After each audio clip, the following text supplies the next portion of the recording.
خالق چې خوب د ځانه جوړ نه کوي ګناه ده، او که خوب هم ولیده نو هغه چاته به بیانوی چې کوم تاله ښه تعبیر وباسي پوهېږي او د سره همدردي وي چې مزیدار تعبیر درته درکړي. او بل درته ووایم که چا خوب ولید د یارې خوب،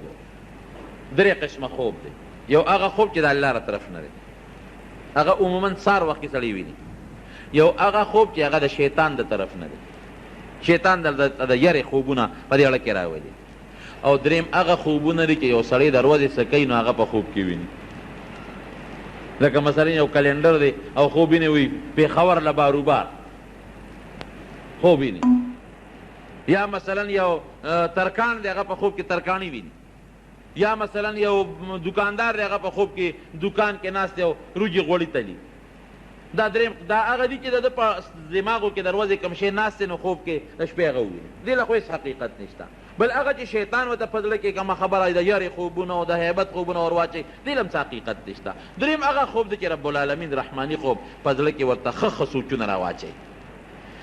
نو اوس که یو انسان غلط خوب ولیده، بلکل خطرناک او غلط خوب، نو یریږي به نه. پیغمبر علیه السلام یې موږ ته یو دم ښولی دی، هغه دم چې د استعمال کو اسم نشته، بلکل چې ونه یریږي. خطرناک خوب، د یارې خوب، د هیبت خوب. داسې چل به وکړي چې اعوذ بالله من الشیطان الرجیم به ووایې او ګس طرف ته به لاړې وتوکي، بیا به ووایې بیا به ګس طرف ته لاړې وتوکي، بیا به ووایې بیا به ګس طرف ته لاړې وتوکي. بس د خوب اثر به ختم شي. هر قسمه خطرناک او د هیبت خوب که تالی دي د هغې هېڅ اثر به ني. او که هغه وخت کې د یاد ني، سار را پاسېدې دا عمل وکړه. او که سار دم یاد نو هر کله چې دا خوب درته را مخکې شو، هر کله نو بس یو ځل دا عمل وکړه چې درې ځله ګس طرف ته اعوذ بالله ویل او ورسره لاړې توکل. که جومات کې د جومات نه بار وځه نو اعوذ بالله ووایه درې ځله او هر یو ځل سره ګس طرف ته لاړې وتوکه. د دې خوب به هېڅ قسمه غلط اثر نه دی، دم شو. بس دا تجربه ده. او که مزیدار او خشته خوب دی ولیده، نبی علیہ السلام دی په خوب کې ولید، الله دی په خوب کې ولید، یو نیک سړی دی په خوب کې ولید، مونځ دی ولید، هر قسمه نیکي، نو د الله تعالی حمد ادا کوئ الحمدلله. او راشه یو 2 رکعته نفل وکړه، لږه صدقه ورکړه، بیا برته رب العالمین د دې نه نورم خشته او مزیدار خوبونه ښیي. خو دروغ خوب جوړول دا ډېره غټه ګناه ده. به هر کیف هغه یو خو وی چې ما دروغ ویلي وي، زه اوس چې څه شوي دی هغه شوي دی او چې څه دی به کېږي. بادشاه هلته کې تحقیق وکړو، چې تحقیق یې وکړو، هغه خو آسان کار و. هغه زمانه کې خو لیباټرۍ نه وې، هغه خوراک یې راواغېسته او هغه په یو حیوان باندې وخوړه، چې څنګه یې وخوړه هغه مړ شو. پته ولګېده چې خوراک کې زهر و. هغه اوبې راواغېستې، هغه بل یو حیوان ته کېښودې، هغې حیوان هغه شراب وڅښل، هېڅ یې ورته ونه وې. بس دا پته ولګېده که چې شرابو کې شراب والا څه نه دی اچولی او خوراک والا په خوراک کې زهر اچولی دي. بس دواړه یې راوویستل. قاضي فیصله وکړه چې دا کم د بادشاه باورچي دی، لنګري دی، د زهر اچولی دی، لهذا دی سنګسار شي، دی مړ شي. او چې دا کم بل دی شرابو والا، هغه په شرابو کې زهر نه دی اچولی او بادشاه خبر که چې بادشاه سلامت ګورې خوراک ونه خورې، دی کې زهر دی. نو هغه له انعام هم ورکه، بری هم که، وفادار وخت هغه یې راوسته، واپس یې په خپله ډیوټۍ باندې ولګاو. بل یې پانسي که او بر یې په لرګي کې ویزان کړی، مارغان به راتلل او د هغه نه به یې غوښې وړلې. خو چې دا کم سزا شو دا خو بس ختم شو. او چې کم بری شو نو یوسف علیه السلام هغه ته وایي وی ته خو بری کېږي، بری شوې، نو اذکرني عند ربک، ته چې لاړ شې نو زما معامله لږ بادشاه ته یاده که زه هسې بې څه مفتو کې جیل کې پروت یم. پته نه لګي بادشاه یا زلیخې مې وباسي که نه، عزیز مصر مې وباسي که نه. نو وزیر صاحب ګیر کړی ما، مشر بادشاه ته به زما الوی چې دارنګې یو مسافر دی او هغه هسې بې ځایه په جیل کې پروت دی، د هغه دا مسله ده. نو دا لږه واوره او د ده مسله کې څه فیصله وکړه. نو ته مهرباني وکړه بادشاه ته دې ما یاد کړه. نو چې دا خبره د یوسف علیه السلام دا خو څه بده خبره نه ده، د ګناه خبره نه ده، غلطه نه ده. یو سړی دی غریب ګیر دی او بې ګناه ګیر دی، هغه چاته سفارش وکړي چې د ما سفارش بادشاه ته وکړه چې ما خلاص کړي، دا څه بده خبره نه ده. لیکن بیا هم د یوسف علیه السلام شان سره مناسبه نه وه. د یوسف علیه السلام شان دا دی چې د بادشاه نه ولې مطالبه کوې، د لوی الله نه مطالبه وکړه. هغه الله چې کوی کې ته پروت وې او د کوی نه یې راویستلې. نو د کوی نه خو دا جیل کوی خو ډېر تنګ جیل دی، دا خو ډېر فراخه جیل دی، دې نه دې رب العالمین استی شي. نو قرآن کې الله فرمایي چې دا خبره وکړه چې بادشاه ته ما یاد کا. نو الله د هغه سړي نه خبره یېره کړه. فلبث فی السجن بضع سنین، 7 کاله په جیل کې دی نه پس نورم تیر کړل. اوس پیغمبر ته الله گرفت، یونس علیه السلام یې نمایي ګیډې ته ونه رسو. اوس ما غوندې که راګیر کي نو ورته پته ده که دله لږه سزا هم ورکوو نو تښتي. نو موږ ته ګزاره کوي الله دومره سخته سزا نه راکوي. او پیغمبر خو ورته معلوم دی که دی هر څومره زه راکاږم دی پیغمبر دی د ده با یقین او د دغه نبوت او هر څه به نور هم پخته کېږي. د هغې داسې مثال دی لکه چې څومره یو سره زر څومره په اور کې اچی نو هغه خرابېږي نه، هغه نور هم خشته کېږي. خو که دغه دی دا ګیلټ دی په اور کې ور واچول په یو ساعت به دوړی، او که سره زر دی ور واچول به نور هم خشته کېږي. نو زموږ مثال خو د ګیلټو دی. نو که معمولي زور هم ورکوي نو ایمان پرېږدي. او پیغمبر خو سره زر دی، نو که هغه له هر څومره زور هم ورکوي هغه نور هم دغه کېږي، الله ته تقرب حاصلېږي. او پیغمبر خو پاک دی. نو معمولي خبره وه خو رب العالمین پې خفه شو چې ښه تا ما ته ولې رجوع نه کوله، تا قیدي ته وې چې بادشاه ته مې یاد کا. فلبث فی السجن بضع سنین، اورېږه یو 7 کاله در باندې جیل کې نور هم تېر و. هغه نه خبره یېره شو. دې نه مونږ ته دا مسله معلومه شو چې بعضې وخت کې به یو انسان بې ځایه جیل ته لاړ شي. دا د هغه دپاره یو سبق دی. یوسف علیه السلام به ټولو جیلیانو ته وې ګوره زه بې ځایه راغلی، زه خفه نیم، د الله په کارونو مې صبر دی، تاسو هم صبر وکړئ. لیکن بیا هم که یو سړی جیل ته لاړ، د یوسف علیه السلام دا مسله یې ځان ته رامخکې کړي، دا د هغه دپاره غټ عبرت شو. بل ته دا مسله معلومه شوه سفارش بالکل جایز دی. یوسف علیه السلام سفارش وکړ، بد یې ونه کړ، صحیح سفارش جایز دی. لیکن سره د دې به رجوع چا ته کوې؟ لوی الله ته. سوال به د الله نه کوې چې یا الله ما وباسه د جیل نه. دا ته بله مسله معلومه شو. به هر کیف بادشاه، لوی بادشاه چې دی خوب ولید، مشر بادشاه چې خوب یې ولیده، خوب داسې و چې یو غټ دریاب دی. هغه دریاب اوچ شو، د هغې دریاب نه 7 غواګانې راووتې، سربې مضبوطې غواګانې، ورپسې 7 ټپې ټیپې بېکاره چې تشه ډوکي داسې غواګانې راووتې. خو چې راووتې نو د 7 غواګانو دا سربې غواګانې وخوړې. اوس عقل خو دا وایي چې مضبوطه غوا لګي شي او دا بله نه نه دا او غوا خو غوا نه خوري. نو دا 7 غواګانې دا ټپې ټیپې رالې او دا سربې غواګانو باندې بس ورغړم کړی و. هغه سربې غواګانې واړه الواق تېرې کړی و، ویې خوړې. بل یې دا ولیدل چې 7 شنه وږي و د غنمو، ډېر اعلی مزېدار، او 7 اوچ زیړ وږي. نو دا زیړ وږي د غنمو د دې شنو وږو نه تو شوي دي. لکه بعضې وخت کې که ستاسو خیال وي که نه، نو په دې اونو باندې یو زیړ غوندې شی لګېدلي، نري نري زیړ زیړ تارونه یې څه ورته وایي؟ منیشه ورته وایي. هغه زیړ زیړ څیزونه یي. نو هغه چې د دې شنې څانګې نه تو شي نو هغه بوټي اوچ کي، بنوشه هغه اوچ کي. نو دارنګې دا زیړ اوچ چې کوم وږي دي دا د شنو وږو نه تو شوي وو. نو چې بادشاه دا خوب ولیده نو یو ته وي د خوب تعبیر ویرېده، بادشاه هوښیار و، بل ته وي د خوب تعبیر، بل ته وي د خوب تعبیر، چا ته هم د خوب تعبیر نو معلوم. دا چې کوم ساقي دی هغه ته رایاد شو، اوهو زما یو اشنا دی په جیل کې، یوسف یې نوم دی، اخو د خوبونو ډېر زیات ماهر دی. بادشاه سلامت، زما یو اشنا دی او جیل کې پروت دی او بېګناه په جیل کې. ګوره 7 کاله پسې خبره را یاده شوه، الله ته یېره کړه خبره. دا یاد او یېره د چا په اختیار کې دي؟ د الله. بعضې وخت یو اهمه خبرې د انسان نه یېره شي، ښځې نه یېره شي، خاوند نه یېره شي، رور نه یېره شي، دوست نه انسان. نو 7 کاله ته یېرو او چې دا خوب بادشاه بیان کړ نو ورته را یاد شو زما جي یو نږدې اشنا دی، ډېر ښه سړی دی او بېګناه صاحب په جیل کې پروت دی او د خوبونو تعبیر ډېر ماهر او اسیم ډېر نیک انسان دی، زبردست. او جي هغه له به لاړ شمه او د دې خوب ال به ورته ووایم او فورا دله تعبیر درکوي. بادشاه وی ها نیک ولې دی؟ ګوره وی نیک انسان دی. ځکه یوسف علیه السلام به خلکو ته په جیل کې هم نصیحتونه کول. د 2 کسانو د ساقي او د طباخ چې ورته کله خپل خوب بیانو که نه نو یوسف علیه السلام ورته څه وایي وی ډوډۍ نه مخکې دل تعبیر در لا ډوډۍ به نه راغلې خو یو خبر هم درته کوم ګوره د خوب د تعبیر نه مخکې ورته څه وایي وی هغه الله چې موږ او تاسې پیدا کړي یو هغه الله ګورې شریک نه لري زه په هغه دین یم چې کوم دین د ابراهیم علیه السلام او د یعقوب علیه السلام دی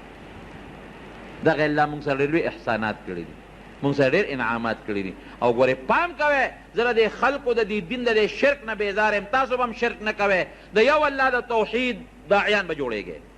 هلته هم د الله د یووالي او د رب العالمین د توحید هغه تبلیغ کو په جیل کې لګیا دی خپل تبلیغ کوي خلکو ته د نیکۍ نصیحت کوي د شرک نه او د کفر نه د خلکو زړه تورئ نو دی وایي بادشاه ته چې ډېر نیک سړی دی ډېر ښه سړی دی ورته پته وه ځم جي د هغه نه د تعبیر وباسم یې لړ شه راغی یوسف علیه السلام ته ای زما یوسف وروره ای دوسته زه خو راغلی یم او یو خوب زمونږ بادشاه لیدی دی او د هغه خوب تعبیر ورته وباسه او جي که تعبیر دی ورته وویسته که نه نو بادشاه ته به پته ولګي نو تا به فورا را خلاص کي اوس که یوسف علیه السلام غوندې اووه کاله پس جیل کې تیر شو نو که زما غوندې سړی وی ښه تا ته د اووه کاله پس زما خبره یاده شو اشنا تا ته ما ویلو چې ما بادشاه ته یاد کا نو تا زه بادشاه ته ګوره یاد نه کړم اووه کاله مې مفتو کې جیل کې تیر کړل د خدای نیکبخته تا د ما سفارش نه کو ته خو د بادشاه ساقي وې لیکن یوسف علیه السلام ته خو پته ولګی چې اسې خو کار شوی دی اړو ملامت یې نه کو عفو یې ورته وکړه دی ورته اړو نه وي چې نیکبخته اووه کاله پس رالی دی ورته اړو نه وي چې تا ګوره بادشاه ته دا اړو یاد نه کړم دی ورته اړو نه وي چې ستا اړو د خوب اړو جواب نه کومه پرې چې غرق او تباه شی ولې که یوسف علیه السلام په تعبیر دوی پوی نه کړي نو حقات راځي او ټول ملک تباه کېږي اوس که بل سړی وي نو وی به چې پرېږده چې تباه شی زه مسې جیل کې واچولو نه کوم د خوب تعبیر درته شرطونه به یې پې لګول چې ما خلاص کړې د هغې نه پس به د خوب تعبیر کوم نه هېڅ شرط یې پې ونه لګاو اړو ملامت یې نه که دا د یوسف علیه السلام عفو درګذر حالانکه په جیل کې غریب پروت دی مفتو کې پروت دی وی داسې کار دی بادشاه ته ووایه چې اووه کاله به ستاسو یو داسې دور در باندې راځي اووه کاله چې به د فراخ سالی دور به اووه کاله به ستاسو رزقونه او ډوډۍ ګانې او غنمونه او څاروي به هم څاروي او ښه فراخه کال به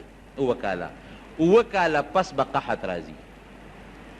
مکمل قحط چې دا اووه کاله تاسو کوم جمع کړې ده او کوم غله او غنم هم سنبال کړي دي دا به په هغه اووه کاله قحط کې بلکل خلاص شي د هغې نه پس به در باندې بیا یو کال راځي به ډېر د بارانونو کالي مزېدار دا خو ستاسو د خوب تعبیر شو اوس به کوسه دی ورته الو نه وي ځه لړ شه او بادشاه ته دې الو وایه او دې ځل دی ورته دا ونه وي چې ما ورته یاد کا هغه ته خو پته لګېدلې وه چې مخکې مې دا ټکې وي خو اووه کاله مې پکې تېر کړه اوس بیا ووایم غږ یې ونه کړ ساقي راغی وی بادشاه سلامت هغه دا تعبیر وویسته یاره وی ورشه دا سړی راوباسې دا خو ډېر پوه انسان معلومېږي دا څوک دی راوباسې چا به دا سړی فورا راولې د نه زه اوس معلومات کوم چې دې سره به کوسه د اووه کاله چې قات راځي په مونږ باندې نو د اووه کاله غله چې مونږ وکړو نو دا غله خو هر کال غلغلک پیدا کېږي خلک یې خوري نو ټیک ده که ډېر فراخه کالم دی نو غله خو نه ټینګېږي چې اووه کاله یې مونږ بیا په سټورونو کې ساتو هغه زمانه کې دا سټورونه هم نو دا به اووه کاله په مونږ قات راځي دا به څه کوو ته ورشه دا لک راوړه دی ورپسې په اس باندې سور شو جیل ته ور وځغلېد مبارک شه یوسف ولې بادشاه دې د جیل نه وباسي او داروغه ته اعلان وکړه چې یوسف علیه السلام ډېر په عزت باندې راوباسه او فورا یې بری کا او ما ته حاضر کا وی بادشاه سلامت را لېږلې ما او داروغه ته اعلان هم دی ته بری شوې راځه بادشاه دې غواړي بادشاه ته مخامخ اوس ودرېږې نو ستا د علم اظهار په بادشاه راغلی دی تا له ډېر لوی مقام او مرتبه درکوي یوسف علیه السلام ورته څه وایي نه جیل نه نوځي او تا چې وی چې ما بادشاه ته یاد کا او جیل نه نوځې وی نه که نه جیل نه نوځم لاول دې دا تحقیق بادشاه وکړي چې ښځې په حقه دي زلیخه په حقه ده او که زه په حقه یم زما په جامه داغ لګېدلی دی لاول به دا خبره فیصله کوو هسې نه چې سبا خلک په ما د بادشاه په دربار کې الزام لګوي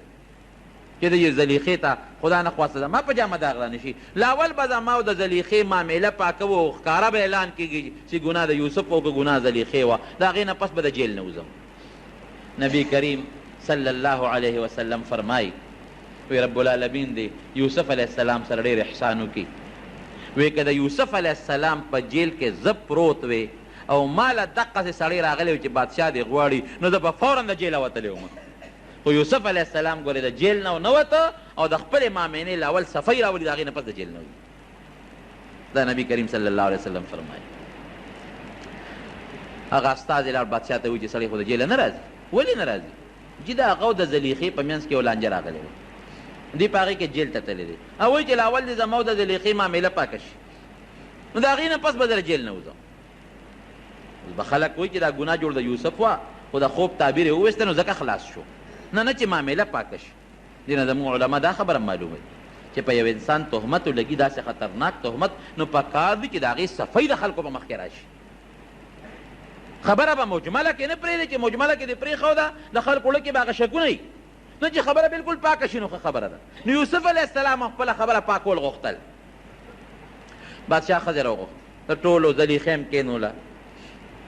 دغې وخت کې د زلیخې خاوند چې کوم خپل عزیز مصر هغه مړ شوی و، بوډا وزیر و مړ شوی و. زلیخې هم کېنوله او نورې ښځې هم راوغوښتې. هغه ښځې چې څوک په هغه مجلس کې ناستې وې هم ټولې کېنولې او بادشاه ټولې مخامخ کېنولې. وی وایه ټول د بادشاه وزیران او مشیران او د لوی افسران ناست دي، زنانه هم ښځې هم ناستې دي. ګناه د زلیخې وه او که ګناه د یوسف وه. زلیخه پاڅېده وی بادشاه سلامت ګناه زما وه، یوسف بالکل پاک، هېڅ غلطي په یوسف کې نشته. دا ګناه ټوله زما وه، غلطي ټوله زما وه. بس زه په خپله غلطۍ ستومان یم. او علما لیکي مفسرین چې زلیخه د هغه وخت نه چې یوسف علیه السلام جیل ته لاړ په عبادت الله ته پرېوته، د الله نه یې معافي وغوښتله او هر وخت بیا رب العالمین ته جړل چې یا الله ستا ذات ډېر ښکلی دی چې یوسف غوندې ښکلی انسان تا پیدا کړی دی الله چې ته به څونه ښکلی رب العالمین ستا ښکلی ذات مې پرېښوده او چې کوم تا پیدا کړی ښکلی دی هغې پسې ګرځم. واقعي چې دې خشته ګلونو ته وګورئ، دې ښکلي بوټو ته وګورئ او دې خشتو نښو ته وګورئ نو د رب العالمین لوی قدرت پرته معلومیږي. دا د رب العالمین د قدرت نښې دي. الله دا خو تا پیدا کړی دی یوسف، دې دومره ښکلی دی نو الله ته به څومره ښکلی، ستا څومره خشته ښکلی قدرت دی نو الله ستا حسن مې پرېښود ته مې پرېښود د انسان حسن پکې شم. لویه توبه رب العالمین ته وویستله د الله ذات ته او بس د الله د ذات نه معافي وغوښتل او په عبادت به پرته و او الله ته به یې جړل هر وخت د رب العالمین په حضور کې به جلاګانې کولې او دغې وخت کې اقرار هم وکړه چې بالکل یوسف ته ګناه نشته، ما ته مطالبه کړې ده او دا غلطي ما کړې ده. یوسف علیه السلام ته یې ویل چې بس صفۍ راله ټولو وزیرانو ته او اهل سلطنت ته او هغه زمانه کې چې کوم ذرایع ابلاغ وو هغې ټولو دا خبره خوره کړله چې غلطي د زلیخې وه، اوس توبهګاره ده د یوسف علیه السلام غلطي نه وه. د هغې نه پسې یوسف علیه السلام راوویست د جیل. چې راویسته نو د هغه کمیس واغوسته کوم کمیس چې د سره محفوظ پروت و. ما درته تېره جمعه ویلي چې ابراهیم علیه السلام په غور کې و او هغه کمیس ورته جبریل علیه السلام اچولی و او بیا هغه کمیس د ابراهیم علیه السلام نه پس اسحاق علیه السلام ته لاړ. اسحاق علیه السلام یعقوب علیه السلام خپل زوی له ورکوه او یعقوب علیه السلام دا کمیس د ریخمو کمیسو د یوسف علیه السلام په دې غاړه کې اچولی و، تعویض غوندې شکل کې د جنت اعلی قسمه ریخمو. نو ګوره چې خشته یوسف هم خشته دی علیه السلام او کمیس هم د ریخمو دی او بیا د جنت کمیس دی هغه یې واچو. او مفسرین لیکي چې بادشاه ولې یو جوړه م ورولېږله چې دې خو جیلي د جیل جامې به وي، دا جوړه ورته واچوې، تاج یې ورولېږه دا ورته په سر کې او خشته مزېدار ښکلې خوبصورته لباس او زیب و زینت یې برابر چې په اس باندې راغی د بادشاه دربار ته او ورننوته او بادشاه ورته وکتل نو د هغه ورسره غیر اختیاري محبت او مینه پیدا شو. او دا لکه دا خو فرشته سیرت انسان دی، جیل کې دی غریب دونه موده تېره کړه او بېګناه جیل کې تېره کړه، د سره خو ډېر لوی ظلم شوی دی او دومره قابله لږ چې د خوب تعبیر څومره مزېدار وباسي. راځه دلته کښېنه ما سره، ځان سره په تخت شاهي باندې کېنه. بادشاه ته 7 ژبې یادوي، 7 اوس هم دې بادشاهانو ته زمونږ په نسبت لږې زیاتې ژبې یادوي، 7 ژبې ورته یادوي. نو چې ده به په کومه ژبه کې خبره کوله نو یوسف علیه السلام به ورسره په هغه ژبه کې جواب ورکو، په بله ژبه کې هغه هغې کې جواب ورکو. یا لکه دا تا له دومره ژبې څنګه درځي، ته څوک یې؟ ټوله قصه یې ورته وکړه. صاحب زه داسې ماشوم یم او زه کشر یم، دلته مسافر یم د غلامۍ ژوند مې تېر کړی دی خو د یو لوی پیغمبر بچی م چې د هغه نوم یعقوب علیه السلام دا ما د هغه نه زده کړي دي. هغه یعقوب علیه السلام د یو بل لوی پیغمبر زوی دی چې د هغه اسحاق علیه السلام نوم دی. هغه اسحاق علیه السلام د یو بل پیغمبر زوی دی چې د هغه نوم ابراهیم علیه السلام دی. نسبا موږ د پیغمبرانو نسل یو. زه کوی کې غورځولی شوی یم، د کوی نه بیا راوتیم، د غلامۍ زندګي مې تېره کړه، بیا د وزیر کور ته الله را ورسولم، بیا د ګناه مطالبه رانه وشوه، هغې نه الله بچ کړم، بیا جیل ته پکې لاړم، اوس ستا مخکې دغه د حاضر ولاړ. دا ټولې ژبې ماله راځي. ښه زما د خوب تعبیر ویا خو ما صاحب ایستی دی، وی دې سره به کوو څه؟ دا راته یو الو ښایه چې دې سره به څه کوو چې دا 7 کاله بارانونه وشي او غلې زرغونې شي، نو دا خو به په هغه 7 کالو کې خلاصې شي. 7 کاله چې کوم قات راشي هغې سره به څه کوو؟ وی بادشاه سلامت زه به راته علاج وښیم. وایه سیل او ټول وزیران دي او مشیران ټول ناست دي. وی دا چل به وکړو چې 7 کاله خو د رب العالمین د طرف نه تا چې دا 7 سربیغ غواګانې ولیدلې او دا 7 شنه وږي دي ولیدل، د هغې خو دا تعبیر دی چې رب العالمین به ښه بارانونه کوي، سیلی به او دا ځمکه به دا ګیاګانې هم زرغونې کړي او دا غنم به هم زرغون کړي. نو غله چې څومره ابه موږ په خپلو وږو کې ساتو. پوره هغه زمانه کې خو دا دغه ونه دا سټورونه دا به موږ په خپلو وږو کې ساتو. بس چې کوم د ضرورت مطابقي او استعمالو باقي پرتي چې 7 کاله کله قات راشي دغه وږي به بیا رجو او دغې غنمونه به بیا مونږ غوبلې کوو، نو بوس به څاروي خوري او غنم به انسانان خوري. 7 کالو کې به مونږ دا غله به 7 کالو ته ساتو، د هغې نه پس به بیا یو کال رب العالمین بارانونه کوي او ښه فراخي به راځي. دا مې دغه دی بادشاه ورته وایي داسې کار دی چې تا ځان سره مشیر مقرر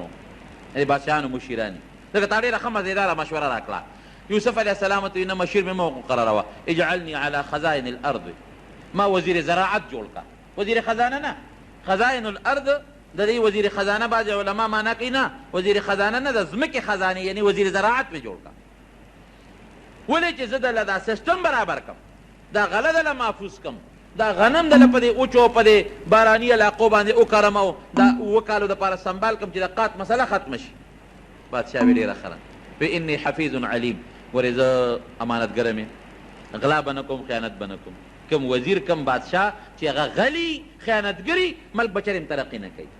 او چې غل نی خیانتګر نی رب العالمین بیا هغه ملک لم ترقي ورکوي. نو زه خو حفیظ او علیم په دې خبره پوهېږم، هم الله راله دا پوهه م راکړې. وایي د نن نه مې ته وزیر زراعت جوړ کړی. نو یوسف علیه السلام رب العالمین د کم ځای نه د کوی نه راواغېسته او کم ځای ته یې ورسو وزیر زراعت یې جوړ کړه. دا د رب العالمین نظام دا غټ عبرت دی. ان مع العسر یسرا، سختی در باندې رب العالمین راولي. الله ته ته رجوع کوه، ته ګوره الله به د هغه سختۍ بدل درته په اسانتیا درکوي. نور به هم رب العالمین تعالی سهولت درکوي، اسانتیا به درکوي. بل دې نه دا عبرت دی چې په سختو کې به یو الله ته رجوع کوې، ګورې یو الله ته به رجوع کوې. او بل دې نه یو علما یو بله مسله معلوموي، هسې خو مشري غوښتل ګناه ده، نه به غواړي مشري به نه غواړي. خو که تا ته یو ځای کې پته ده چې اهل نشته غیر اهل راځي، نو بیا په هغه وخت کې که یو سړی مشري غواړي نو جایز دي. لکه دلته کې یوسف علیه السلام ته پته وه چې دلته کې خو اهل نور څوک نشته، دا چې څومره وزیران دي دا غله به رالي او د قات په زمانه کې بیا په ډېرو غټو غټو پیسو خرڅوي او په خلکو به قات راشي. اهل نشته، دوی په خپله مطالبه کوي چې خیر دی که ما وزیر زراعت جوړی نو ما جوړ کړم. دا به معلومېږي. او بل چې انسان جامه پاکوي او رښتون انساني دې د هېڅ قسمه پروا نه ساتي، رب العالمین به د حفاظت کوي. وزیر زراعت مقرر دغه درمیان کې چې دی راووت هغه عزیز مصر هم مړو. کوم عزیز مصر چې دی ورسره مخکې د غلامۍ زندګي تېروله او د هغه چې کومه ښځه وه زلیخه چې د یوسف علیه السلام سره محبت و هغه هم تقریبا د بوډاوالي عمر ته رسېدلې وه، بوډۍ وه. بیا بادشاه ورته درخواست کی، دور منصور لیکلی دی، بادشاه ورته درخواست وکړه چې یوسفه داسې وکړه چې دا زلیخه په نکاح واله خاوند یې مړ دی، تا سره ډېر زیات محبت او ډېره زیاته مینه وه در سره، او د هغې د هغه محبت او د مینې د وجې نه ته جیل ته هم لاړې. هغې اقرار هم وکړه چې غلطي زما وه، څه ګناه الله د هغې نه هم نه ده صادره کړې، هم الله د ګناه نه بچ کړه، کومه غټه ګناه چې ده ته خو الله سې مو ساتلې. دا زما یو درخواست ومنه د هغې زړه به لږ په قلار شي او خاوند یې مړ دی په نکاح والا، یوسف علیه السلام دا هغه بادشاه هغه درخواست قبول کو او زلیخې سره بیا نکاح وکړله. نکاح نه پس عجیبه زندگی وه. بیا یو ځل یوسف علیه السلام هغه د ښځې او د خاوند منځ کې چې کوم تعلقات دي هغې ته به زلیخې هېڅ توجه نه ورکوله، هېڅ قسمه. یو غاړه کې به ناسته وه او نفل به یې کوله، الله به یې یاده و، جړه به یې کوله. یوسف علیه السلام ته یو ځل تپوس وکړه زلیخې زه خو هغه مینه محبت چې ستا کم ما سره مخکې و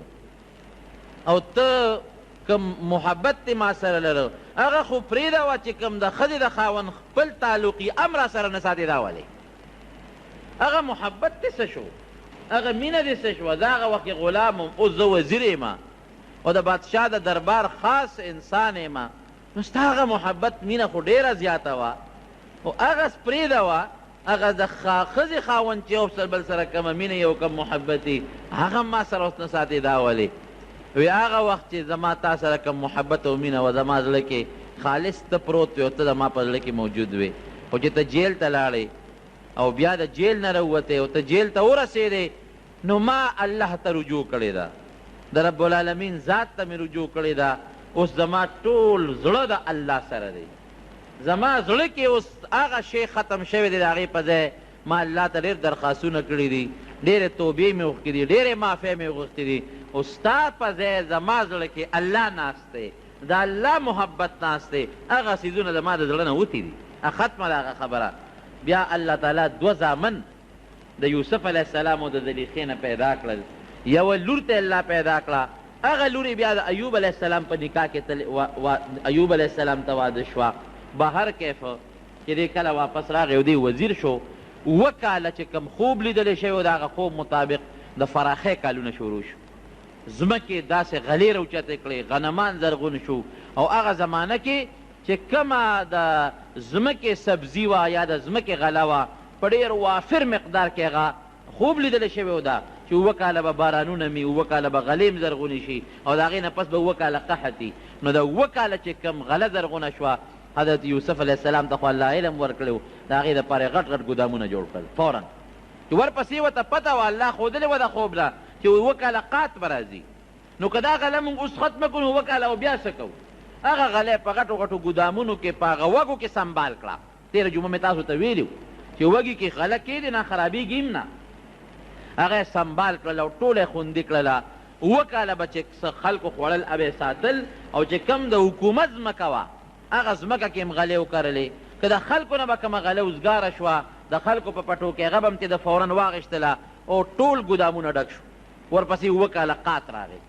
7 کاله چې کوم قحط راغی نو بیا به هغه غله یوسف علیه السلام د ضرورت مطابق خرڅوله. خلکو سره خپلې غلې هم نه وې، د ساتلې وه به یې خرڅوله ضرورت مطابق په پیسو باندې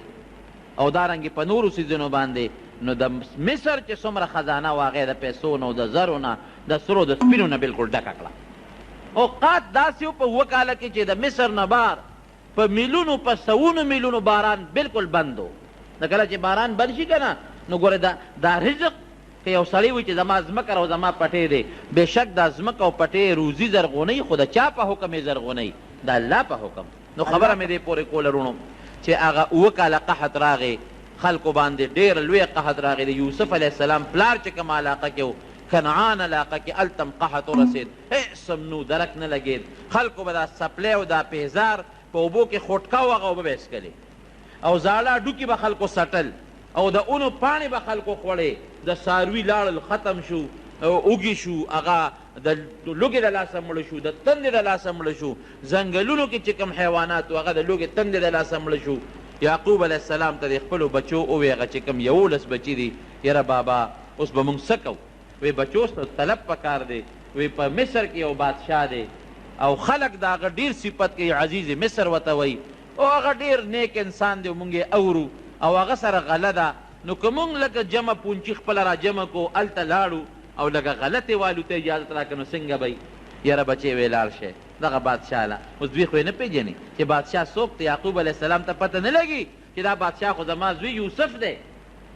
او دا خو زما نه په ماشوموالي کې جدا شوی دی، کم ځای ته به رسېدلي. صرف دومره ورته پته وه چې یو ځل د اسرائیل علیه السلام سره د یعقوب علیه السلام ملاقات شو، نو یعقوب علیه السلام ورته ډېر زیات وجړل اسرائیله د مرګ فرشتې یو تپوس ته نه کوم زما د بچي متعلق راتاله وه چې زما یوسف بچی کم ځای کې وی وی ما ته پته نه لګي الله په هغې خبردار ګوره د غیب و علم چا سره دی یو الله سره دی نو ملک الموت نه تپوس کوي د مرګ د فرشتې نه د ما بچی مونږ ته هېڅ پته نه لګي یاره یو تپوس ته نه کوم تا خو د ډېرو خلکو نه ساګانې ایستې دي ګوره څونه خبره ده زما د بچي د یوسف نه خو به د ساني ایستی دا راته یاره وي دا راته پته ده چې د یوسف علیه السلام پیغمبر نه مونږ سا نه دی ایستی جمدی دی دونه راته پته ده ولې که مړ وي نو سا به ترې مونږ ایستلې وه نو دونه مطمئن اوسېږه چې بچی د جمدی دی نو یوسف یعقوب علیه السلام به بهر ووت او جړل به الله ته وابیضت عیناه وهو کظیم الله فرمایي قرآن حکیم کې سترګې تکې سپینې شوې ړندې شوې ړندې نظر لاړ او ډېر ډېر زیات غمجن وړنه به یې درد کو آه به یې کول چې یا الله هر کله چې خو ما سره د خپل بچي ملاقات وکړه او ما خو دا وی چې دی به مړي قیامت کې ملاقات به کېږي خو دا پته ولګی چې جمدی دی پروردګاره چېرته خو زما د دې بچیو ملاقات ما سره وکړه نو دا پته ورته نه لګي نو بچي ورته وایي چې قحط دی او مونږه اجازت راکړه چې لاړ شو ځای بچو لاړ شي خو به د مصر بادشاه ته ووایې ګوره اوس پته ورته نه لګي که نه چې زمونږ ګورې پلار بوډا دی او پیغمبر دی دا ورته لږ سفارش وکړې چې غله مونږ له لږه زیاته راکړي او ځای خو هغه اعلان کړی و چې یو چا له غله ورکوم په خپله به راځي وی ځای بچو لس واړه لاړ شي خو دا کم د یوسف علیه السلام چې سکر ورو بنیامین دی ته پرېښوده یارېده که نه چې د ده یو ورور خو تاسو مخکې وجلی دی تاسو وایي چې موږ وجلی دی دې ته پرېښود وی ځای لس واړه بچو لاړ شئ او بادشاه ته لاړ شئ چې دوی لس واړه لاړل بادشاه ته لاړ شئ چې دوی لس واړه لاړل بادشاه ته مخامخ ودرېدل بادشاه ځان ته مخامخ پیش کړل چې څنګه مخامخ شو ورته نو دوی ورته وایي چې بادشاه سلامت کوم ځای نه راغلی یم مېلمنو مونږ خو د کنعان د علاقې نه راغلي یو د میاشتو مزل مو صیب کړی دی ښه څوک یې چې مونږ د پیغمبر بچي یو د کوم پیغمبر د یعقوب علیه السلام ته خو پته ولګی چې د ما رونه دي چې ویلي د رسې مو پېژندل ښه د یعقوب علیه السلام رونه دا پیغمبر دی او چې دا پیغمبر دی او چې زمونږ پلار چې دی نو هغه د بل پیغمبر دی چې اسحاق علیه السلام دی او چې زمونږ د نیکه پلار بیا ابراهیم علیه السلام هم پیغمبر دی تاسو ته پته ده مونږ د پشت در پشت نسل در نسل د پیغمبرانو په اولاد کې را روان یو جی پلار مو ډېر بوډا دی او سپینګیری دی او د هغه یو زوی په ماشوموالي کې شر مخ تختولی دی او وجلی دی نه هغه پسې ډېر زیات غمجن دی او دردمند دی او یو بل بچی دی زمونږ یو بل رور دی نو زمونږ پلار په هغه باندې یریږي هغه را سره بار نه پرېږدي نو ته مهرباني وکړه مونږ له غله راکړه او لږه ډېره غله راله راکړه او چې کم رور مونږ په هغه خپل پرېښې دی مهرنې د هغې سم راکړه او د خپل پلار یې سم راله راکړه دا مهرباني وکړه او د احسان را سره وکړه یوسف علیه السلام وایي ښه تاسو د یعقوب علیه السلام پیغمبر دغه بچی او بالکل تاسو خو ډېر نیکان یې او ډېر عزتمن یې هله شاه به شاهي مېلمانخانه کې حکم یې وکړه دا ډېره کې ښه ډوډۍ وله ورکې ښه خوراک وله ورکې دا خو د پیغمبرانو بچي دي د پیغمبرانو نسل دی پوره میلمستیا وله وکړي به دوی خوشحاله شو چې یاره د مصر بادشاه او یوسف علیه السلام هم پکې تېره ده که نه ډېر وخت پکې تېر دی په دې دور کې او بل هغه شاهي تخت باندې ناست دی او بل د بادشاهانو په دې مخ باندې یو غلاف اچولو یو نقاب به په دې مخ باندې اچولو چې هر څوک د بادشاه مخ ته مو نه ګوري دا د هغې زمانې یو خپل رواج و یو خپل عزت و نو په مخ باندې هغه خپل نقاب هم پروت و شاهي دربار کې هم ناست دی دوی یې نه پېژني هغه ته خو پته ولګېدله شاهي مهمانخانې ته هوټل ته یې بوتلل او هلته یې وله ښه مېلمستیا ورکړله او 3 ورځې یې ځان سره ایثار کړل دی به صاحب مونږ له غله راکړه مونږ ځو نه نه نه نه تاسو د پیغمبر بچی او نیکان یې او پلار نیکه کر نیکه ټول پیغمبران تیر شوي دي تاسو به نه دی تاسو به ما سره دلته کې دیره یې آخر چې 3 ورځ شوه بادشاه سلامت مونږ له اجازت راکړه زمونږ پلار دی او هغه خپل یوسف بچي پسې په سترګو ړوند دی نو که مونږ هم دلته کې ایثار کې مونږ پسې به هم غمجن او دړمن بشي ته اجازت راکړه چې مونږه رخصت شو نو یوسف علیه السلام ته خو د پلار نوم بیا واخیستی شو وی ډېره ښه لاړ شئ نو یو کس له یو بار غله ورکړه یو کس له او وی زمونږ د هغه بل وی د هغې سم در کوم ها وی ورکې وله د هغه د دې د هغه بل رور چې کوم دوی یادوي زه خو غایبانه له چا نه ورکوم خو دا د پیغمبر بچي د رښتونې دي ورکې د هغې سم وله ورکې ځای لاړ شئ او پلار ته مو زما سلام وایي چې د مصر بادشاه درته سلام کو خو یاره یو کار دی ګورې هسې نه دروغ راته ونه وایې چې ستاسو بل ورور نی یو دروغ هم راته نی ویلي نه جي وي زمونږ بل ورور بنیامین شته کشر دی وی رښتیا وایه وی ښه بیا چې راځئ ابه راولئ او که هغه هم رانه وست نو ما ته به پته ولګي چې دروغ وایه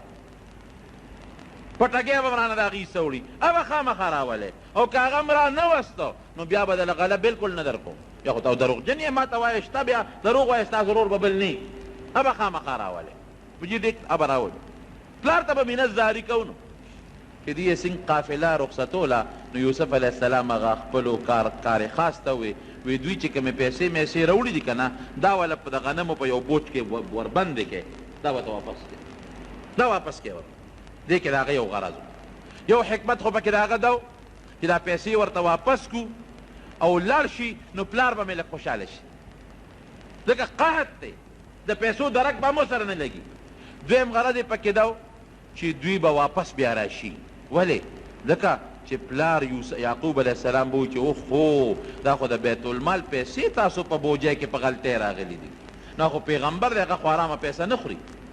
او د بیت المال پیسه چېرته خوري نو بیا به تاسو خامخا رالیږي اړه کېدو چې دا بچي به خامخا رالیږي چې دا پیسې وله ورسوئ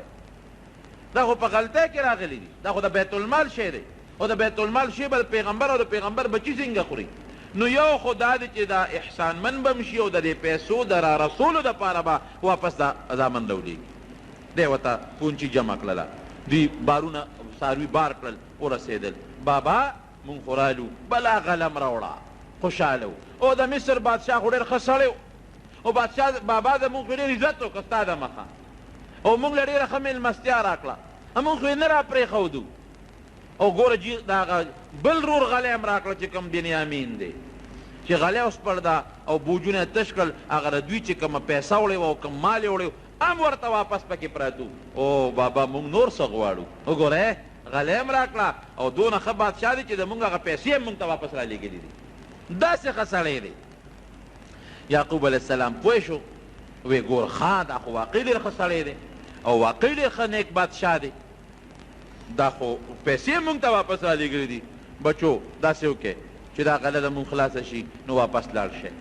او دا کومه پونچي چې ده دا هم واپس یوسئ دا د بیت المال شی دی دا په غلطۍ کې بچو راغلي هېڅ پته نه لګي نو دا خو د بادشاه د بیت المال شی دا به ورته واپس کړې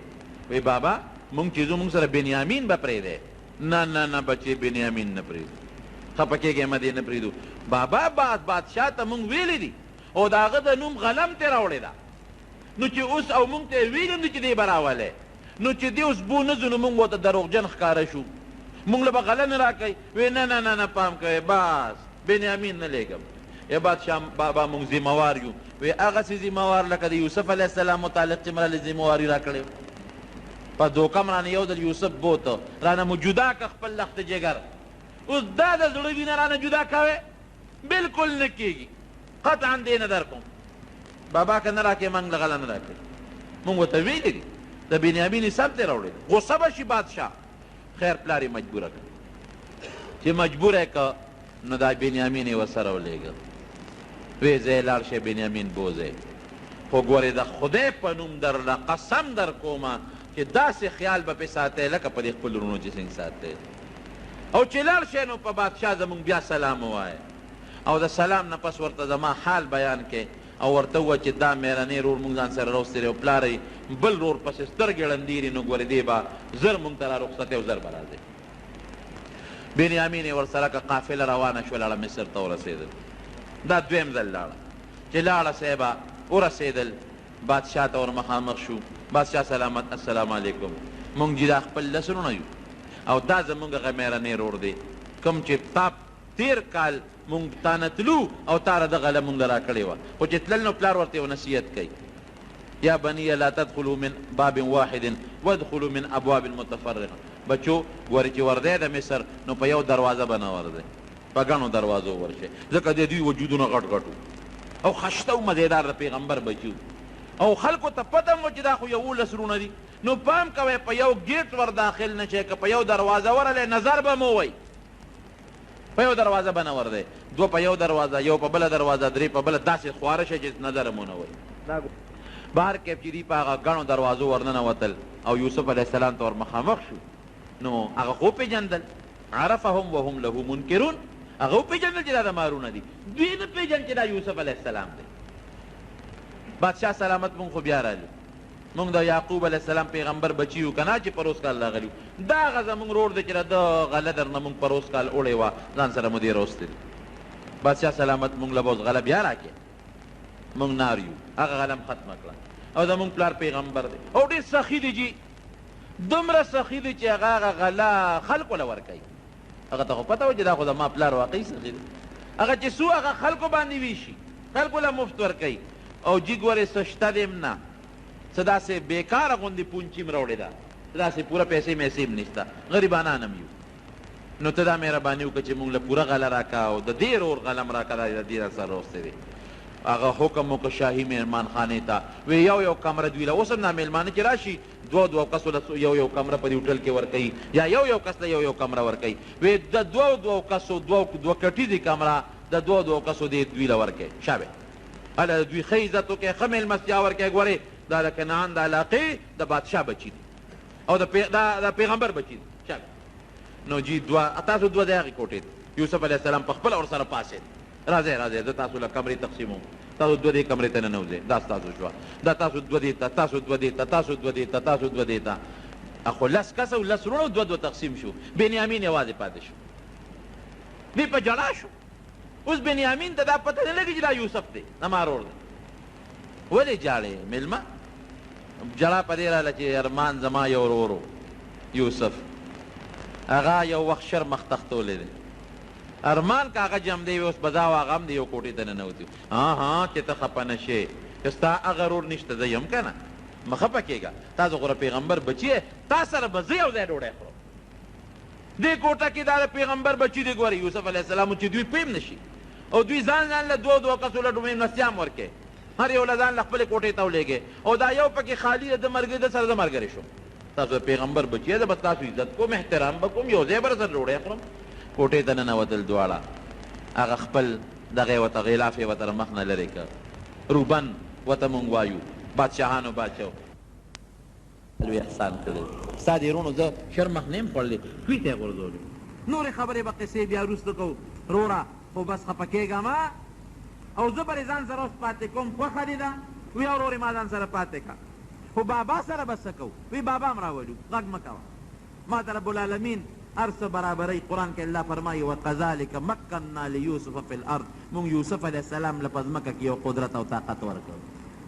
دوی نه مروس غلامۍ ته غلامۍ نه مروس جیل ته جیل نه مروس د بادشاه دربار ته دربار کې مو له داسې عظیمه بادشاهي ورکړه چې هغه 11 سرونه چې یو وخت کې دی غورځاو 11 سرونه وهه یې کوي کې نن هغه رده ښکوله الله راوړي پې فکر مه کوه تا پاتې کوم وګورئ چې دا رونه درنه خبر نه شي چپ غږ به نه کوې ډېره ښه چې دوی ښه مېلمستیا وله وکړله خو دوی خو ونه پېژنده نو بیا ورته وایي داسې چل به کوو چې حکم یې وکړه وی دې ټولو له یو بار غله ورکې غنم وله ورکې او هغه یو جام و د بادشاه د سرو زرو قیمتي په هغې باندې به یې دا خلکو له غله ورکوله پیمانه به یې پرې کوله وی دا به د بنیامین په بوجۍ کې ومنډی پټ چې څوک دنه خبر نه شي خپلو ملګرو ته یې هېڅوک چې خبر نه کړي جي ټیک ده به دغه جام یې د بنیامین په غله کې ومنډه او بوجۍ ډکې کړی او کسانو ته یې وی تاسو کښېنئ تاسو مخکې مونږ وزن نه کوو تاسو له به اوښان مونږ بار کړو بیا به تاسو ځئ چې اوښان یې بار کړل او اوښان قافله روانه شوه یوسف علیه السلام ورته وایي چې په یعقوب علیه السلام ستاسو پلار دی پیغمبر دی زموږ سما سلام وایه او چې بیا غله خلاصېږي نو بیا فورا راځي بنیامین یې ورسره رخصت چې رخصت یې کړ بادشاه هغه کسانو ته وایي جام هم څه کړ وایي صاحب هغه خو مونږ هغه د بنیامین چې کومه بوجۍ وه د هغه نوم پرې لیکلی و او د هغه کاڼو ورسره هغې کې مو هغه جام ورته کېښود وایي شا به یې اواز وکړي اوس غږ به نه کوي چې جام ورک شوی دی دا اوس یو حیله جوړوي د دې رور د پاتې کولو دپاره اواز یې وکړی قافلې والا د بادشاه جام رک شوی دی او تاسو پټ کړی دی شا به یې راشئ جام راوړئ ټوله قافله یې راوست د یوسف علیه السلام دا رونه هم دي پکې او نور خلک هم دي وایي چې مونږ خو جام نه دی پټ کړی هغې ته هم پته وه نو فبدأ بأوعيتهم قبل وعاء أخيه د بنیامین هغه بوجۍ رستو کړه چې دوی شکیان نه شي نورو باندې شروع کړه یو یو بوجه اړوه، سامان لټوه، بوجونه لټوه، پیدا پکې نه کړل. وی ګوره یاد وساتئ جام راوباسئ، که راوم نه ویسته نو څه به کوو؟ نو د یعقوب علیه السلام دا بچي ورته وایي دارونه وی بادشاه سلامت زمونږ د پلار یو قانون دی په هغې به فیصله کوو. هغې ته خو پته و چې مونږ نه دی پټ کړی. وی ستاسو د پلار څه قانون دی؟ وی زمونږ د پلار دا قانون دی چې څوک غلو هغه به غلامي، نو که د چا په بوج کې جام راووت هغه به ستا غلامي، هغه به درته پرېږدو. مونږ غله خو نه یو، مونږ د پیغمبر بچي یو، مونږ خو نیکان خلک یو، او صاحب ته به مونږ بدګماني کړي. که د کوم یو کس په دې قافله کې د چا په سامان کې جام راووت بس ستا غلام. وی په دې فیصله ده؟ وی یو هم په دې فیصله ده. وی ډېره ښه چې لوښي لټول د دوی هغې کې نه راوتل، د بنیامین په هغه بوجه کې جام راووته. اوس به څه کوې؟ بنیامین بوجه کې خو راووت، تاسو وایئ چې مونږ غلا نه ده کړې؟ دا ګوره دا د دې روډ تاسو دا جام پټ کړی دی. هغې څه وایي؟ ان یسرق فقد سرق اخ له من قبل. اوس دی خو پیژنې نه که نه؟ وی بادشاه سلامت که د بنیامین غلا وکړه او جام یې پټ کړ، د ده یو ورور یوسف هغه هم په ماشوموالي کې غلا کړې وه. فاسره فی نفسه، یوسف علیه السلام دا خبره اړه کې پټه کړه چې زما غلا کوله، زه غغلم. غږ یې ونه کړه که اوس خبره کوم خبره ښکاره کېږي. او د هغې وجه داسې وه چې دا یوسف علیه السلام ماشوم و، نو د یعقوب علیه السلام خور لویه و، ترور سره. نو چې دې لږ غونې داسې لوی شو، ګرځېدو شو، نو یعقوب علیه السلام ورپسې لاړ، هغه خور ته وایي دا بچی راکړه. هغې ورته ویل نه یې درکړم، ما سره به یې. دی وایي نه نه ماله دا خپل بچی راکړه. نه هغه خوشطبعه وه، خوشطبعي کوله. نو د ترور دا یوسف علیه السلام دننه که کوټې ته، او په دې املا کې ورته یو کمربند وتړه، مزیدار کمربند د هلکانو جینکو به هغه زمانه کې اچو، هغه یې وله په دې املا کې وتړه د کمیس لاندې. هسې خوشطبعي کوله. دې ترور راویسته، ویې ورورې دا ماشوم چې دی نو دا نه در کوم. هغه ورته وایي چې نه زه یې بوځم درنه. نو چې څنګه یې روان که د مټۍ ونیو نه خور یې اواز وکړه، ویې وروره یعقوبه ورېږه د ما نه ده غلا کړې ده. او هغه د هغه په قانون کې دا وه چې چا به غلا کړې وه نو هغه به چې بیا هغه کس اخېسته. وی نه نه دې غلا ولې به کوي؟ نو چې څنګه یې وله کمیس اوچت کړم، دې خو ته کمربند تړلی، وګورئ ما نه کمربند پټ کړی دی. د دې دپاره چل جوړو چې یو سور ودی یوسف علیه السلام چته راغېړه کېده، نور هم ورسره ایسار شي. زه وایي خورې چې ستا خوښه ده، چل دې جوړ کړی دی، او چې ته یوسف ځان سره ایسارې یو میاشت دوه کال دې درسره نور وي. نو هغه خبره یې ورته ور یاده کړه. او خو دې ماشوم و، ان یسرق فقد سرق اخ له من قبل. بادشاه سلامت که دې بنیامین غلا وکړه، د دې یو ورور یوسف هغه هم مخکې غلا کړو. یوسف علیه السلام لږ پټه وساتله چې ښه په ما د غلا الزام لګوې. بس فیصله دا ده چې د بنیامین په بوجه کې جام وموندی شو، دی به اوس مونږ سره یې نه پرېږدي. رونه پریشانه شو. بنیامین ته وایي نو تا مونږ وشرمولو، بېعزته دې کړو، پیغمبر په پلار باندې الزام دې راغی، جام دې دا دې څو کړل. ځان له یې مشوره وکړه. وی تاسو ته پته نه لږ چې پلار مونږ نه واده اخیستې ده، پلار واده اخیستې ده چې دې به راولي. یو ځل خو یوسف مونږه کوی کې واچو، پلار ته هم بانه وکړه. اوس که دې پرېږدو مونږ تېزونو پلار به هم څه وایي چې بل نور هم راله مړ کړه. داسې نه کېږي. رالل او د بادشاه دربار کې ودرېدل. نو دوی کې دا و چې دوی به هیبت پرې راغی، د پیغمبر بچي و که نه، نو دوی به چغه ایسته، او داسې چغه به ایسته چې هغې چغې سره به خلک بېهوشه کول. دوی کې مشر ورو یهودا، هغه وی راځئ زه په دې بادشاه یو چغه وباسم، او داسې چغه پرې وباسم چې دی به دله بېهوشه کړم. چې دی بېهوشه شي نو یوسف بنیامین به نیسو وتښته وبه. یوسف علیه السلام ته خو په دا خورونه یو کس یې ودرو، وی داسې کار وکړئ چې تاسو ورشئ او که دې کې کم یو کس چغې ته ځان جوړو نو په یې سر به ورله لاس راکاږي. نه پې پوه چې په سر یې لاس راکاږي دې چغه نه شي وایي. شاته یې ورته نوکران ودرو چې کم یو کس پکې چغې ته ځان جوړو په سر ورله لاس راکاږي، بیا چغه نه شي وایي. او ته پته ده مارونه دي. یهودا چې راغی څنګه بادشاه سلامت مونږ له داسې کار وکړه چې دا خپل لور راکړه، مونږ نه ځو. او که نه راکړې که نه، خو چې نه راکړې او چغې ته ځان جوړو نو شاته بیا نوکر په سر لاس راخ د چغه بیا نه شو. بل نمبر په نمبر هغه خیر ناکام شو. چې ناکام شو دربار نه یوسف ورته ویل، یوسف علیه السلام ورته وایي چې خفه کېږئ، ما فیصله تاسو ما سره کړې ده، بنیامین سره جام موندلی شوی دی، هم دې به پکې ایسارو. زه خیر دی بیا راشئ در پرېږدم، خو اوس یې نه درکړم. چې لاړل دا مشر ورور یې وایي چې زه خو پلار سره سترګې نه شم لګولی، زه نه ځم، زه به هم دلته یم، او تاسو لاړ شئ او پلار ته مو ووایه. هغې وایي چې بس مونږ څوک اوسه چې دې بادشاه راله ورور نه راکوي، او قافلې والا ته خلکو ته پته ده که نه دا هغه بل ځل خو مونږ یوازې وو او ټوله قافله را سره ده د خپل علاقې مونږ به پلار ته وو چې د قافلې والا نه تپوس وکړي دروغ ورته مونږ نه وایو نو دا یو ورور یم تی ورسره لا نړوېزه خو نه ده چې دوی لاړل پلار لا ورسېدل غلی ورته وغورځوله بنیامین هم څه که وی بابا هغه خو غلا وکړه د بادشاه جام یې پټ کړی نو بادشاه په هغې کې د مونږ نه ایثار کړه وی دوکه را سره وکړه بل بچې م راله لاړ مړ کړه بل بچې م راله مړ کړه یو خو م راله مخکې وجلی دی بل م راله مړ کړه وی بابا که مونږ دروغ وایو دې قافلې والا نه تپوس وکړه ولې غلا کول ټولې قافلې نه تپوس وکړه بهر کیف هغه یوسف یعقوب علیه السلام پریشانه شو نورم په غم شو یو بچې م تې لاړ بل بچې م تې جدا شو که عارضي جدا دی خو بیا هم خو دې جدا شو که نه او الله ته به جړه کول او الله ته به فریاد کول او دوی ته به عسى الله ان یأتینی بهم جمیعا زما په الله امید دی چې زما درې واړه بچي به مال الله راولي یوسف هم بنیامین هم او چې هغه بل ته پاتې شو چې پلار سره سترګې نشم لګولی دا به الله راولي بهر کیف زمانه پکې تېره شوه چې تېره شوه بیا غلم خلاصه شوه یعقوب علیه السلام دی بچو یو کار وکړي لاړ شئ او د یوسف علیه السلام او د هغه د رونو ماله لږ خبر راوړی او جړل به هر وخت دا بچي ورته وي تله او تفته او تذکر یوسف حتی تکون حردا او تکون من الهالکین همیشه یوسف یاده یوسف دوی خو یې مړه دی که نه همیشه ته هغه یاده د خدای نیکبخته داسې به ناجوړه شي چې مرګ ته به نږدې شي ګنې مړ به چې راته څه کوي او هغه به وي نه زما دا یقین دی چې ماله به الله خپل بچي دې غېږ له راولي بس دون الله خفه کړم نور به ما الله نه خفه کوي زما دې غېږې له به الله بچي راولي هر څنګه چې لږه موده هم نه وه که نه یوسف علیه السلام چې کوم وخت کې کوي کې غورځو د 7 کالو او چې پلار ورسره ملاقات کوي نو 80 کاله پس پلار سره ملاویږي 80 کاله د پلار د سترګو نه غیب دی دا ګوره ډېر اسانه خبره نه ده دا ډېره ګرانه الله دې مسلمان وساتي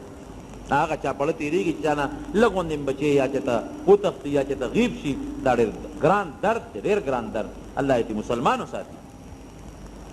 ځای که نه بچو لاړ شئ او دا یوسف هم وګورئ او د هغه رونه هم وګورئ که چېرته هم را پیدا کړل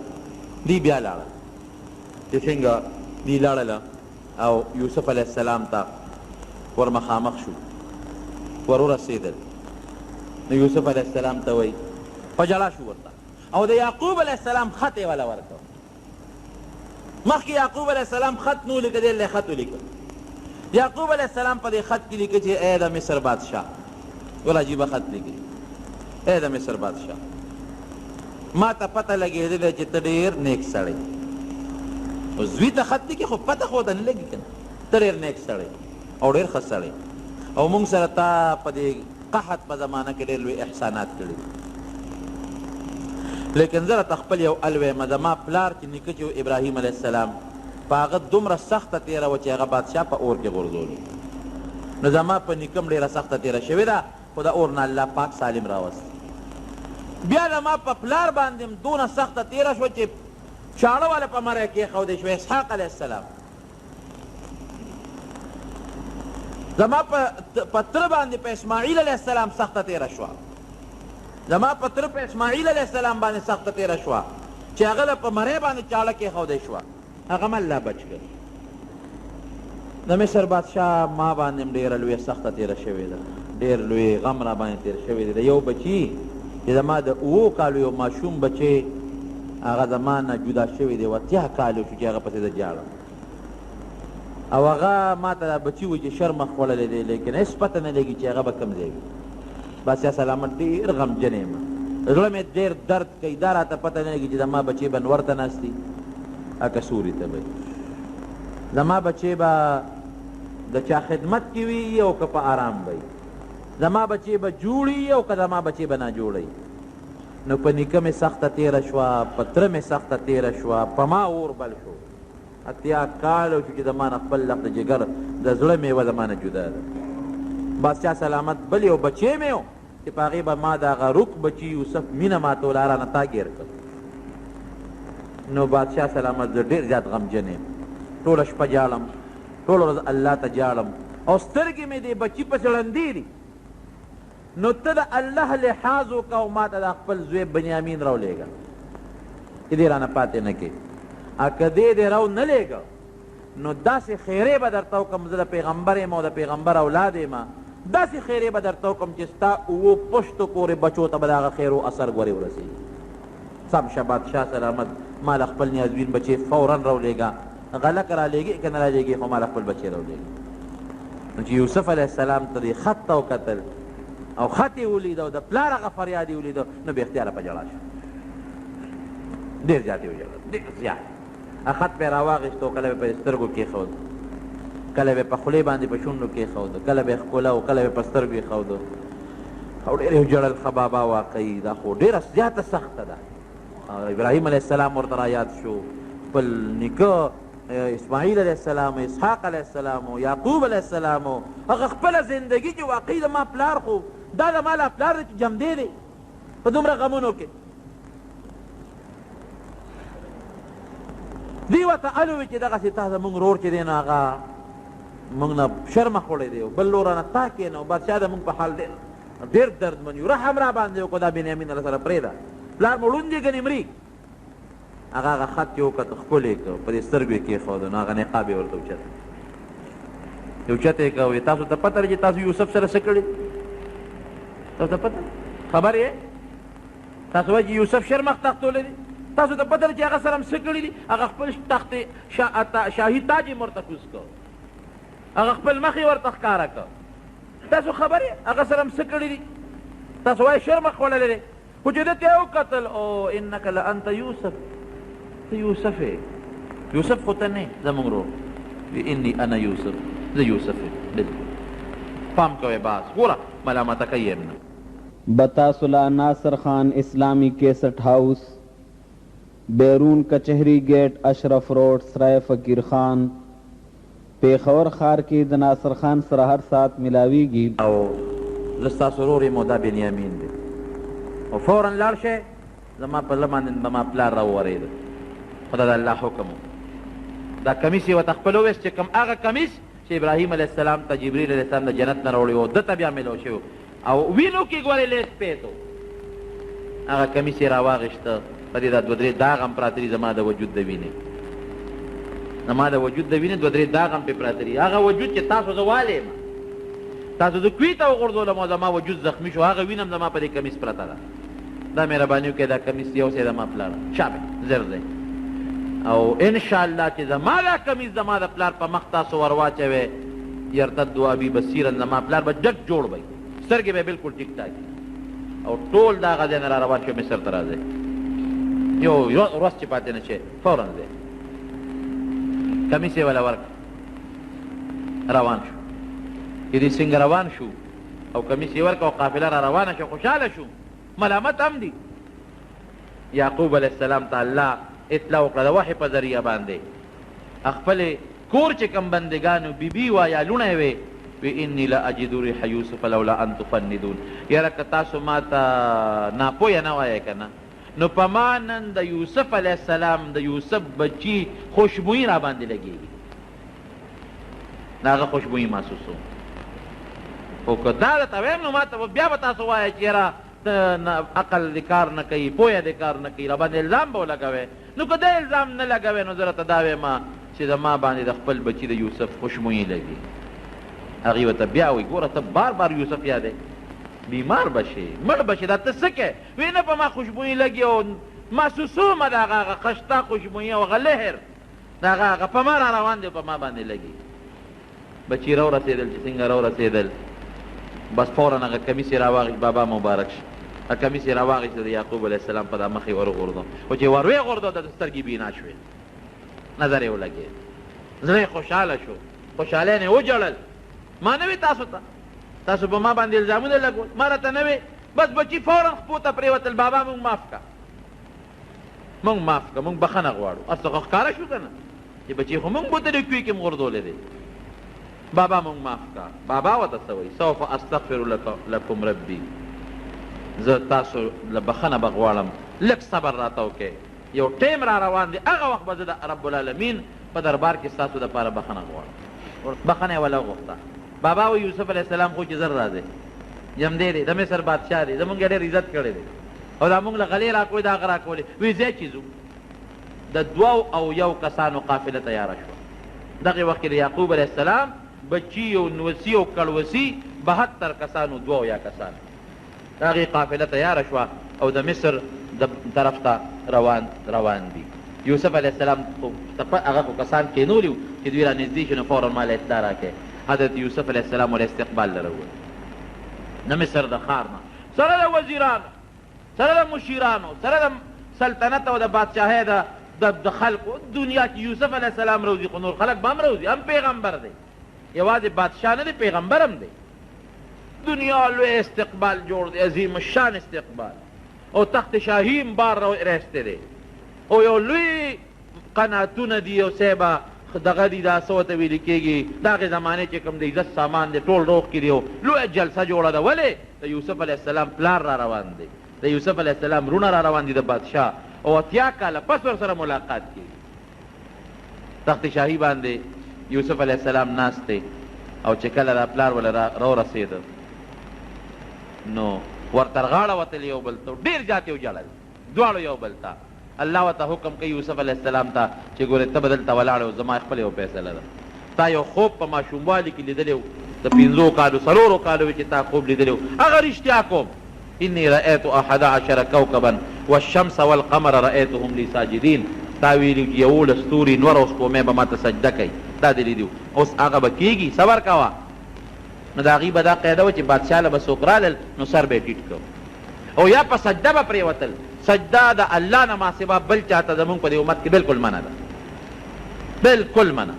لیکن په هغې امتونو کې د تعظیم سجده د عبادت نه، د عبادت او د تعظیم سجده کې فرق دی. د تعظیم سجده په هغې زمانه کې جایزه وه، دا به کېدله او نبي علیه السلام منع کړې ده. وی که د تعظیم دا سجده د یو انسان بل انسان ته جایز وي نو ما به ښځو ته حکم کړو چې خپلو خاوندانو ته هم سجدې وکړي. نو وی تالله لقد آثرک الله علینا وان کنا لخاطئین. زمونږ د قسم په خدای تعالی الله په مونږ ډېر لوی فضیلت در کړی دی او مونږ خطاکار یو. یوسف علیه السلام ورته څه وایي؟ ملامته کوي نه. لا تسریب علیکم اليوم، لا تسریب علیکم اليوم